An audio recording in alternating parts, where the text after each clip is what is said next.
করব প্রস্তুতি নিয়ে।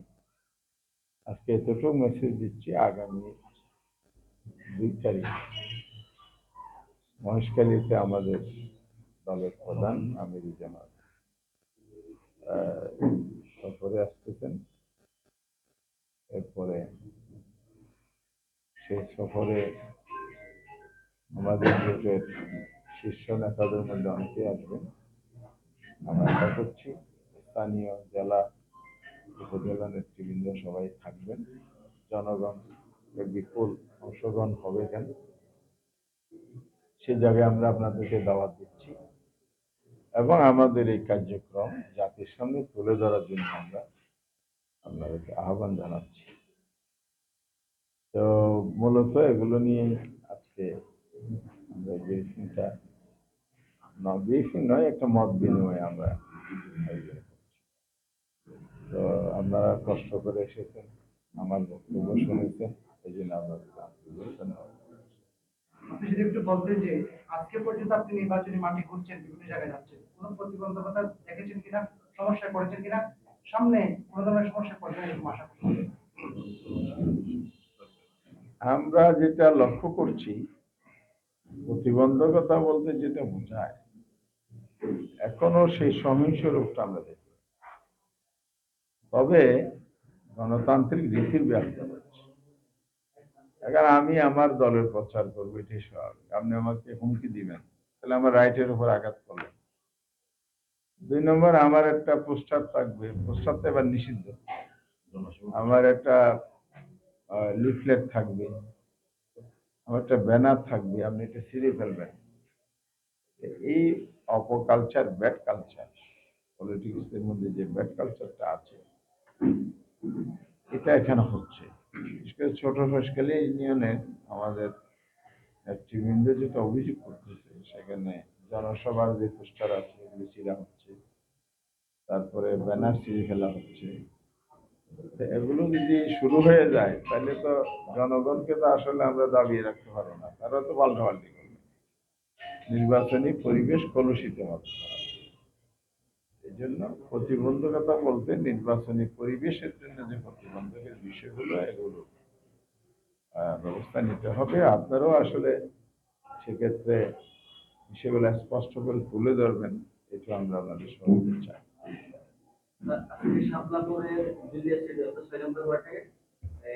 আমরা সকালে সামাজিক যোগাযোগ মাধ্যমে দেখেছি যে আমাদের একটা নির্বাচনী অফিস গত রাতে নাকি পুড়িয়ে দেওয়া হয়েছে। এরকম একটা আমরা সামাজিক যোগাযোগ মাধ্যমে দেখেছি। এটা আমরা সহকারী রিটার্নিং কর্মকর্তার সাথে কথা বলেছি, তিনি এই বিষয়ে আসলে কিছু জানানো হয়েছে। এই বিষয়টা কতটুকু আসলে সে বিষয়ে একটু জানতে চাই। এটা আমিও আপনার মতো দেখেছি, আমার আরো 2-1জনও দৃষ্টি আকর্ষণ করেছে। এটা আমি আসলে ভেরিফাই করতে পারিনি, আমি যেহেতু ওই জায়গায় ছিলাম না, ছিলাম যোগাযোগেরও সুযোগ হয়ে ওঠে নাই। তো এরকম জাকের ভাই নলেজ আছে কিনা, এটা আমাদের নির্বাচন ঠিক আছে বাড়িয়ে সক্ষম কমপ্লেন যদি আসলে তো আমিও জানতাম। আমরা এটা আমরা সহযোগিতা এবং নির্বাচন কমিশনের সহযোগিতা এখন পর্যন্ত আপনি সন্তোষজনক কিনা? সন্তোষজনক কিনা আমার বক্তব্য দিয়ে প্রকাশিত হয়েছে, যেটা আমি একটু আগে বললাম। আপনারা বুঝে নেবেন যে এটাকে সন্তোষজনকে পড়ে না অসন্তোষজনক। আপনি আপনার বক্তব্য বলেছেন যে আচরণ বিধি লঙ্ঘন হচ্ছে, এটা আমরাও দেখছি, আমরা বিভিন্ন জায়গায় দেখতেছি, আপনি বলছেন।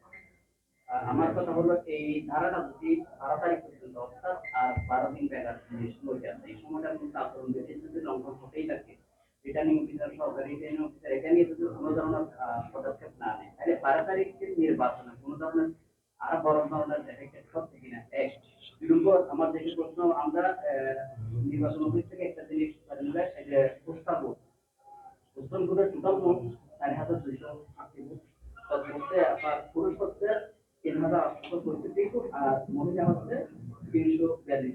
এটার ব্যাপারে আপনাদের কোনো ধরনের আছে কিনা, এটা আপনারা কতটুকু আশাবাদী?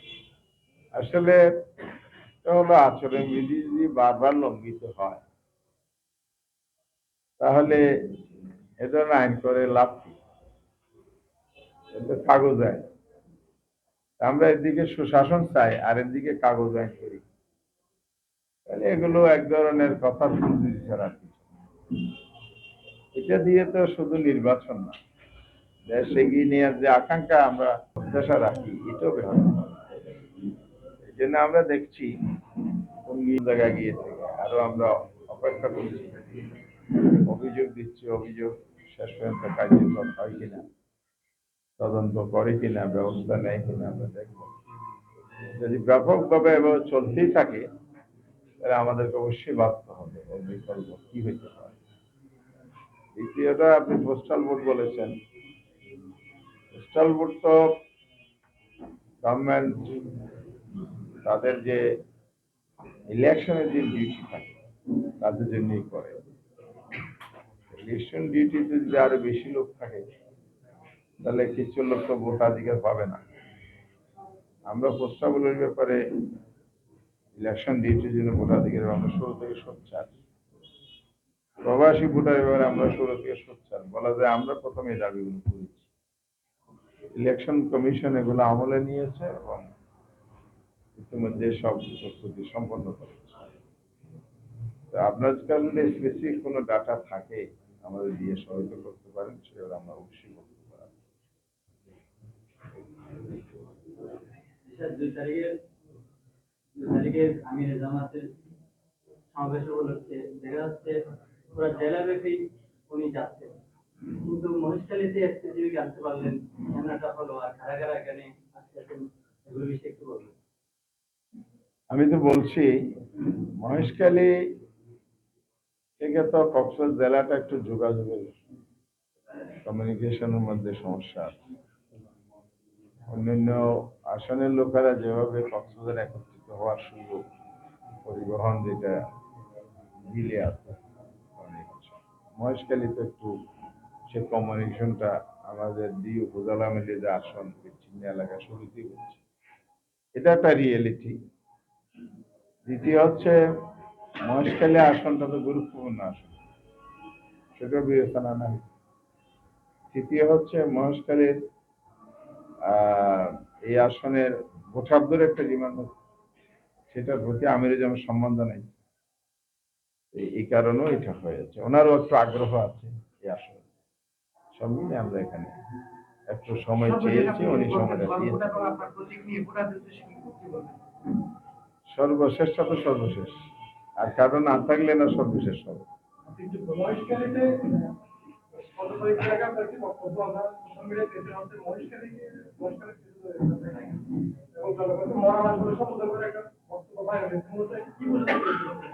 বক্তব্য এটা কি আপনি শুনেছেন?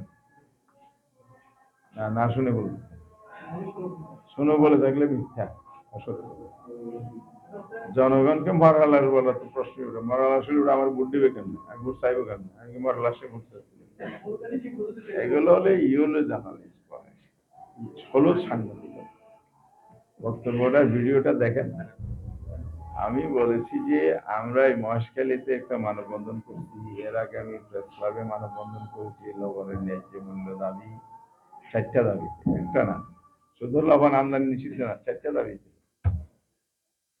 পরে ওই দিন একটা প্রোগ্রাম আমি শুনেছি হবে, তো এর আগে আমি মহেশখালী ফোন করে যাওয়ার পরে মিনিস্ট্রিতে ফোন করলাম। ফোন করার ফলে বলে যে এটা আরো আগেই রেজলিউশন হয়ে আছে, আমদানি এটা নিষেধাজ্ঞা বলবৎ থাকবে।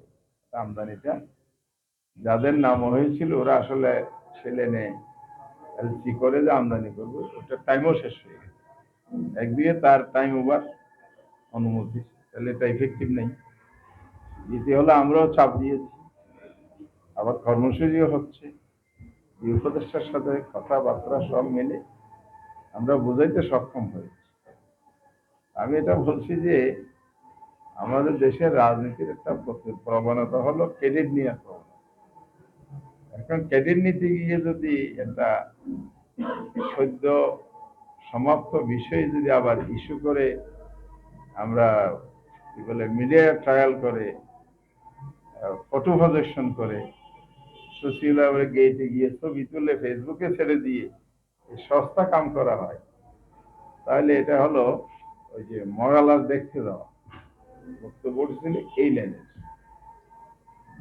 যারা গিয়েছেন বক্তব্যটা তাদের মধ্যে যারা রাজনৈতিকভাবে আগে কোনো ভূমিকা নাই, হঠাৎ করে একটা কেটে নিয়ে যাওয়ার চেষ্টা। তবে এখানে আরো বিভিন্ন প্রশাসনের লোক ছিলেন, তারা তাদের আমি শ্রদ্ধাশীল, তারা আগে থেকেই সংগ্রাম আন্দোলনে ছিলেন। আমরা যে গত কয়েক বছর ধরে আন্দোলন, আমি নিজে আমাদের সাথে কাজ মিলিয়ে আন্দোলনটা করি।